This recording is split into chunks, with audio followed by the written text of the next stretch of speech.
G'day, my name's Adam Hills. Welcome to Spicks and Specks, the music quiz show that never closes its eyes anymore when you kiss its lips. Our two team captains each and every week are the Funkadelic Alan Bro and the Groove Thang Miff Warhurst. Alan's first guest tonight is a wiggly funny singer-songwriter who's also a showbiz klutz, having injured herself in a variety of onstage mishaps. Punters are falling over each other to see her falling over herself. Please welcome Geraldine Quinn. Alan's second team member forms one leg of comedy outfit Tripod, but also fronts his own band called The Universe. They're constantly expanding and no one's entirely sure how they started. Please welcome Scott Edgar. Miff's first guest tonight is the frontman of an indie rock band whose music has clung to its alternative roots while also appearing in a variety of mainstream television, including a Holden ad and the theme song to My Restaurant Rules. From the Dandy Warhols, please welcome Courtney Taylor-Taylor. No, but I hope I'm getting paid for it. Miss final guest is a comedian, a keen footy fan and a father of young kids. Nowadays, he gets most of his kicks from their tiny feet accidentally hitting him in the groin. Please welcome Peter Hellier.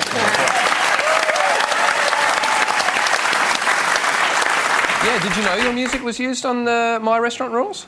I don't even know what that is. I've never heard of it in my life. It's a cooking reality show. Cool. And we used to be friends. All right. I'm not seeing the connection between the food or the cooking show and we used to be friends, but I'm sure it must have some kind of meaning. Because your song Bohemian Like You was also used in ads for mobile phones. Yeah, it's been that thing. That's the cash cow. That still shows up in every movie and every ninth commercial, and it's still gets worked over pretty hard. What you need to get into, Courtney, is women's gyms. That's where the real money is. As a band, when a song is used in movies and in ads and all that kind of stuff, is that a moment of you going, great, that means that's going to allow us to do all the other stuff that we want to do? Yeah, I mean, we own the coolest boys' house club. It's a quarter of a city block with film production and recording studio, and the publishing and licensing for film is great. That's money, but there's nothing like the old school hit.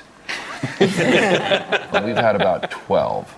Yeah. So that's what my dad used to say to me when I was starting to write songs. I've had to think about it, Scott, and I think what you should do is write a hit.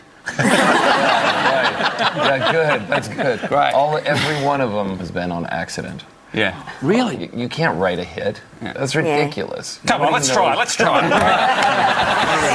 Something about love. Women's gym. If and Alan are going to pick a topic, everybody will be quizzed on that topic. Your choices tonight are 60s in the UK, 70s in Europe, 80s in Australia, and 90s in the USA. Miff, you can pick the first topic tonight. Oh, so I want Nicole Kidman's Spiral Pen, but no, I'll go for 90s USA. Okay, Alan? Yeah, we'll have 80s in Oz. All right, we'll start with 90s in the USA. Everyone on your buzzers, let's play Spicks and Specks. First question for 1 point. What American country hit of 1992, originally titled Don't Tell My Heart? Yes. First off, Achy Breaky Heart! Yes.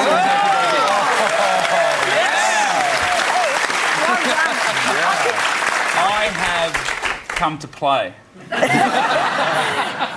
Oh, that's what the game is. Yeah. Next question for 2 points. Mariah Carey was named Billboard's Artist of the Decade for the 90s. Have a listen to this hit of hers. Questions are on the way.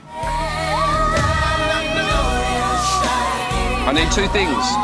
The name of the song and the boy band she sang it with. Yes. I think she sang it with Boys to Men. Yes. It was one of their songs, I think. I'm not sure. And though we've come to the end. Was it that one? Is that even them? I don't know. That is them. That's totally them. Yeah, that sold like a zillion copies. Okay. No.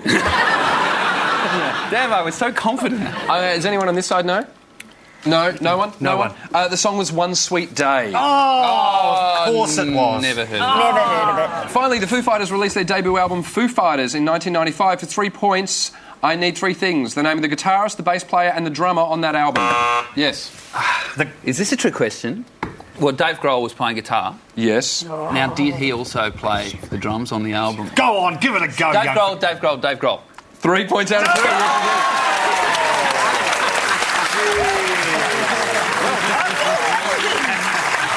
Now, Courtney, there's someone quite excited on the panel being on the same show as you tonight, Geraldine Quinn. I was a big Danny Warhouse fan. I met you at Prince of Wales many years ago. You won't remember because my tits are in tonight, but... Wait a minute, I feel a recreation coming on. Is that what you call it? You're a father. I got your autograph before you doubled the impact of your surname, so I was quite proud. Wow. Yeah. Because you went from Courtney Taylor to Courtney Taylor, is that right? Why was that? I don't say. Don't say. I had a feeling you wouldn't say. Yeah, there's just too many different reasons that are on the internet, and they're all pretty neat, so let's leave it. I know the key. You're a huge fan of Gary beers from In Excess. Is that Wow, I forgot about Gary's beers. Wow, that could be it. I was a huge NXS fan. See, I was right. To this day, when I fly into Melbourne, I always just get this kind of feeling, this romantic feeling about, Hutchins and that whole Dogs in Space and that. What about the whole Michael Hutchins, who's better, Michael Hutchins or JD Fortune debate? Where do you stand? Or who? JD Fortune. I think you pretty answered the question, right?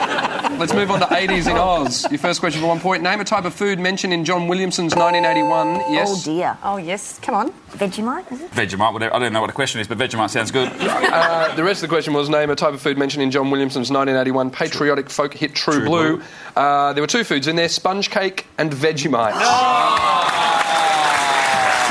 Well done. Let's move to the 2 points. The 80s saw a proliferation of so-called hairdresser bands in Australia. For 2 points, name the bands that were fronted by Brian Canham and Scott Kahn. Yes. Kids in the Kitchen. Yeah. Yes. And Pseudo Echo, 2 points out of 2. Well done. Finally, have a look at these iconic Australian albums of the 80s. For 1 point for each correct answer, I need you to match the albums to the years they came out. I'm not buzzing. The years are 1981, 83 and 87. Yes. It's Men at Work on the left? Yes, it is. I'm guessing that's 81. Correct. In Excess will be... Is that Kick? And that would be 87, wouldn't it? I'd say so. And I would have guessed 83 for Designals, probably, anyway. 3 points out of 3.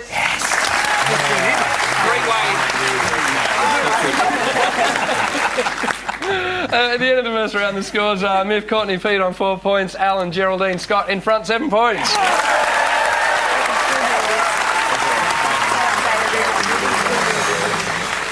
Each team will be told an obscure fact with 3 possible endings. You have to tell me the correct ending. Miff, Courtney and Pete, here is your fact. Elton John once scared the bejesus out of the godfather of punk, Iggy Pop, when A, he announced his intention to re-record the Stooges' seminal album Raw Power with strings. B, he invaded the stage midway through one of Iggy's gigs dressed in a gorilla suit. Or C, he bought Iggy's services at a celebrity auction and threatened to use him as one of his own backing dancers. One of those is correct. Which one is it? I just go with A right off. That just sounds like horrifying and possible. Pete, what do you reckon? Yeah, I agree. Peter Hellier, people. Peter Hellier. He came here to play.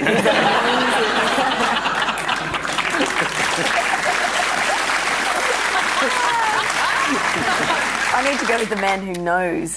Yep. And, of course, that's you too, Courtney. I reckon A is most likely. A. Hey. Yep. Yep. E. Hey. The correct answer is Elton John scared the bejesus out of Iggy Pop when he invaded the stage midway through one of Iggy's gigs dressed in a gorilla suit. Well, you're exactly right. It's not scary. But Iggy wasn't in the best shape that night. Iggy had had a massive night out the night before and they had given him lots of things to wake him up. Coffee and bananas. He still had a banana just in his pocket. Yeah. So Iggy wasn't in the best of form when the stage invasion took place. None of the band knew it was happening. Iggy got completely freaked out, and eventually Elton took the head off the suit and said, "It's me, Elton John." And they were scarier, Really scared. By which stage they'd already put 4 tranquilizer darts in him. And he was just starting to wake up. Alan, Geraldine, Scott, here's your fact. On October the 4th, 2008, musician and conceptual artist Mr. Tom Kubley broke the world record for A, playing the longest guitar solo ever, coming in at 6 hours and 18 seconds. B, the longest continuous crowd surf session ever at a Korn gig in Cologne, coming in at 2 hours 34 seconds. Or C, waiting in line for concert tickets, standing out the front of a Berlin box office for 7 weeks and 2 days to get tickets to see Stevie Nicks.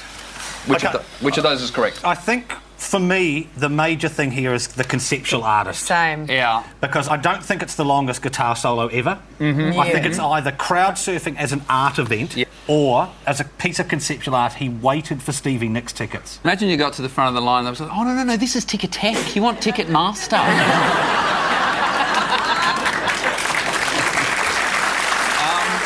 Just before we answer, I'm just going to throw a variable in here. I have never ever got one of these right, which leads me to believe that it's A. Yeah, I'm happy to go with A, just based on that, actually, Alan. I'm just happy to do it for fun. Let's go for it. That's Hey. what I've read.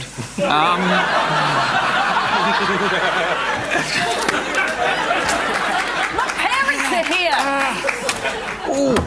Sorry. Alan? A. A, big A. Then we're wrong, not you.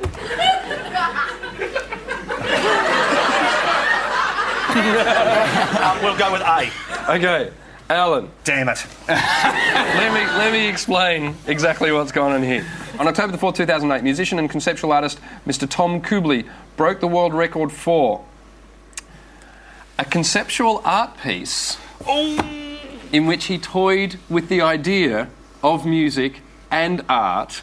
So you were exactly right. In which he played the longest guitar solo ever.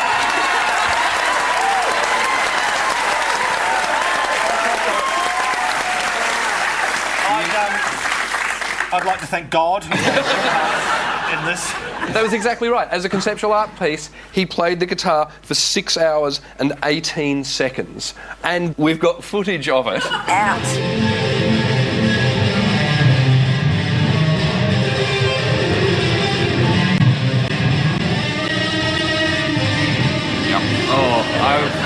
I want to be that guy. At the end of that round, the scores are Miff, Courtney, Pete on 4 points, Alan, Geraldine, Scott, 8 points.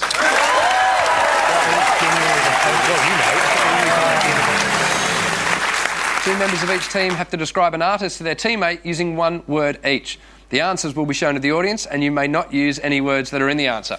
Courtney, you'll be guessing for Miff and Pete. If you'd like to put on the Spicks Specs, please. There you go. One word at a time, Miff and Pete. Your time starts now. Oh, Buxom. Jim. Dolly Parton. I love how you think, but that's It's not a good guess, correct. it's not right. It was Jewel. Wait, Next one. Who came off? I think it's Barry Gibb. Next one. Next artist.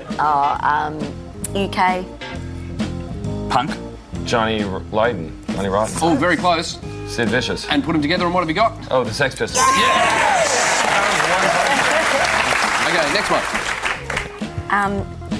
Songs. Thanks for giving me that one.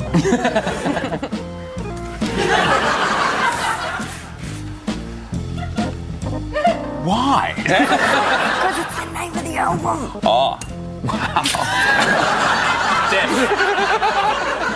Songs. Deaf. Might not be the whole album title. Oh. Yeah. I'm going to have to say it. No. Queens of the Stone Age. Okay. Next one. Okay. Bird. America. Bird. America. The Eagles. Yes! Got it? There you got it. Next one.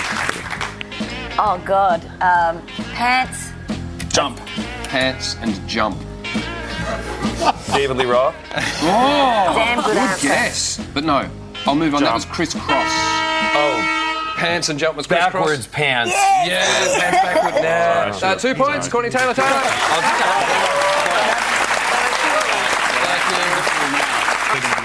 Geraldine, you'll be guessing for Alan and Scott. There are the glasses. 45 seconds. Time starts now. Angry. Anderson. Rose tattoo? Rose tattoo it is, yes. Next one. Sweethearts. Rodeo. Is it the birds? It is the birds. Next one. Next band. Flavour. Flav. Public Enemy? Public Enemy it is, yes. Okay, next one. Oh, what's this? I'm going to go with half. Dollar. It'd be 50 cents. Okay, next band. Axel. Rose. It's Guns N' Roses. Guns N' Roses. 5 points for Geraldine Quinn. You were awesome at it. At the end of that round, the scores are Miff, Courtney, Pete on 6 points. Alan, Geraldine, Scott, way in front, 13 points.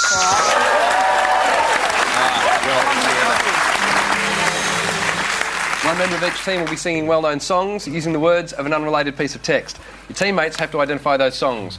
Geraldine, you'll be singing first for Alan and Scott, and you'll be taking your lyrics from The Boyfriend Club, Ginger's New Crush. That's your book. Stop it. Those are your songs. Oh my God. Ladies and gentlemen, Geraldine Quinn.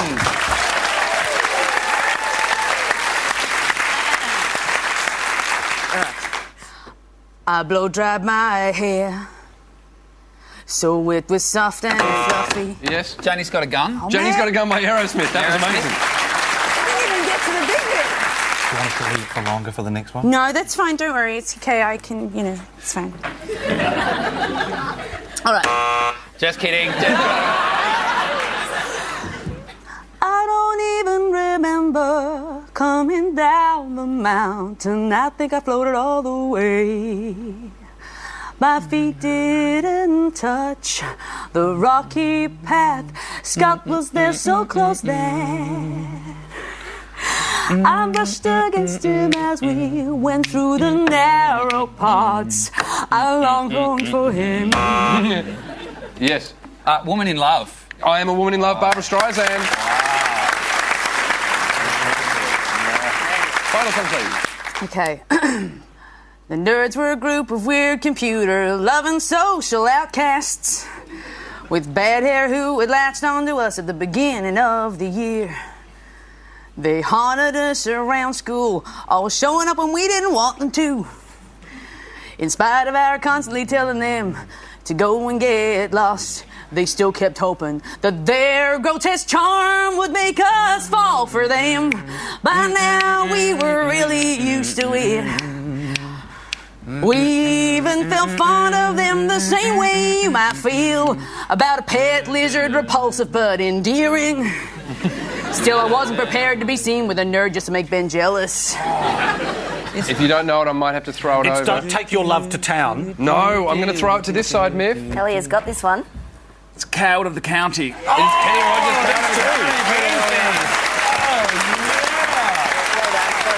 Ladies and gentlemen, Geraldine Quinn.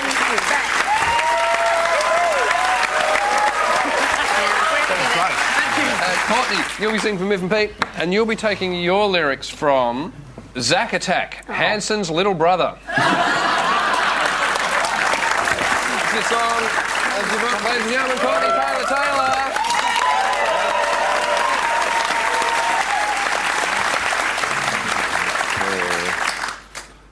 Whether Zach thinks he's a great drummer or not, you can't deny that Zach's energetic drumming helps keep peppy. Musicians will tell you that the drummer is the... Yes. It's Love Shack. And Love Shack by B-52. Okay. Song 2, please. or what's a typical day in Zach's life? Well, when you're a superstar, it's typical.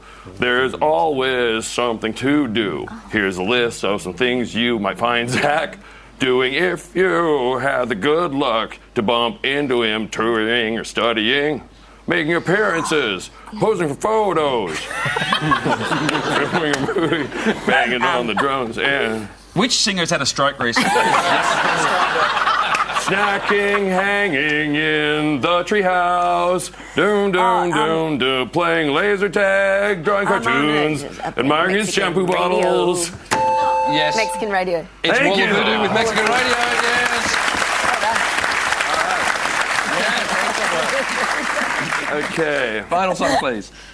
I've never kissed a girl, Zach told Why Magazine, but I do think about it, and that's not like there's any one type of girl who's right for me, because you say that and then fall for someone else exactly opposite. Dum. What you Yes. just said, Ike and Zach were talking about Okay. what it would be like to go out on a date. He just wouldn't have the Go for it if you know time. it. It's The Man Who Sold the World by David Bowie. It is The Man Who Sold the World by David Bowie. Let's get on board with Taylor. Thank you. All right, at the end of that round, the scores are Miff, Courtney, Pete on 9 points, Alan, Geraldine, Scott in front, 16 points.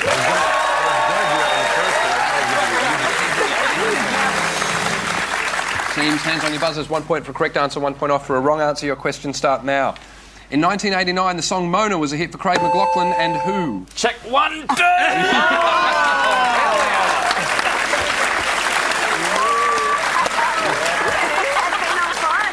What foodstuff was hurled at Justin Bieber from on high? Yes. I saw the news. It was just recently. They threw something at Bieber, and it was Not nuts. Nuts. Nuts? Are you going with nuts? No, it was eggs. Oh, that's it. Though he of could course. do with some nuts. Well, that's the problem, isn't it? Once the nuts come in, then it's all over. It's going to be all about it. You know what I'm talking. You know what I'm talking about. I've never heard it described as coming in before. Have a listen to this. Name the song. Yes. Bittersweet Symphony. Bittersweet Symphony, the verb. Oh, Nice. Yeah. Oh, yeah. Coming back. Danish architect I Jorn... think Courtney's nuts just came in.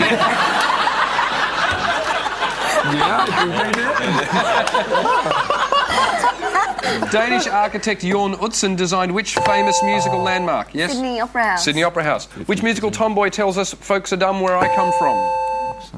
It's not Jackie McDonald, is it?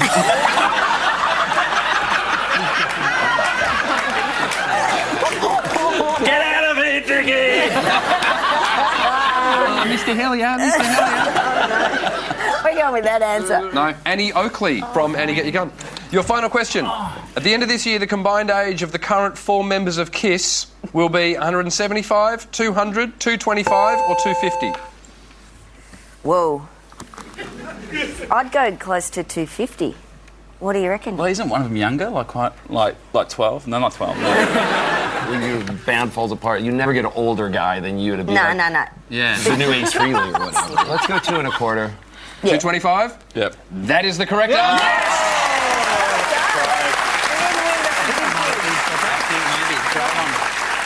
At the end of the show, the final scores are Miff, Courtney, Pete ended up at 11 points, but Alan, Geraldine, Scott won the day, 16 points.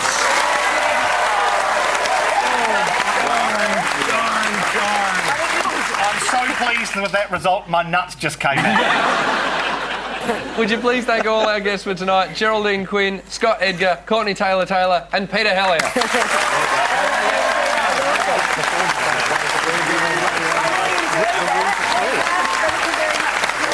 And of course, our 2 team captains, Alan Bro and Miff Warhurst. To close the show tonight, Geraldine Quinn is going to perform a song about the joy of teenage suburban backyard parties called Fang It. Thanks for watching Spicks and Specks. My name's Adam Hills. Good night, Australia.